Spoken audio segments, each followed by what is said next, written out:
আজ সাংবাদিক বৈঠকে এসে অধীর রঞ্জন চৌধুরীকে ব্রিগেড প্রসঙ্গে প্রশ্ন করলে তিনি বলেন, আমার ব্রিগেড ভরানোর কোনো ক্ষমতা নেই। আমি সভাপতি থাকাকালীন হয়তো শহীদ মিনার করেছি, তবে বর্তমানে একমাত্র ব্রিগেড ভরানোর ক্ষমতা বিরোধী দল হিসাবে বামেদের আছে বলে স্বীকার করেন তিনি। বামেদের ব্রিগেড ভরানোকে তাদের সাংগঠনিক শক্তি বলে মনে করছেন তিনি। আমাদের কংগ্রেসের আমাদের নেই। একবার লাস্ট সোমেন মিত্র স্যার করেছিল, বহু বছর আগে। সেই ক্ষমতাটা এই মুহূর্তে আমিও পারিনি ব্রিগেড করাতে।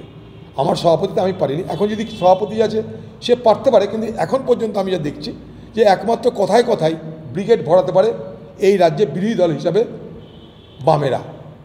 এটা আমার অভিজ্ঞতার কথা বলছি, কাউকে ছোট বড় মাঝারি করার কথা বলছি না। আমি সভাপতিতে হয়তো শহীদ মিনার করেছি, কিন্তু ব্রিগেড করবো বলে কোনোদিন ভাবিনি, কারণ সে সংগঠন সেই সময় ছিল না। আজ সংগঠন কতটা বেড়েছে আমার জানা নাই। কাউকে নিরুৎসাহিত না করেই বলছি, পশ্চিমবঙ্গের বিরোধী দল হিসাবে ব্রিগেড ভরানোর ক্ষমতা আজও যদি কেউ রেখে থাকে তার নাম বামপন্থী দলগুলো।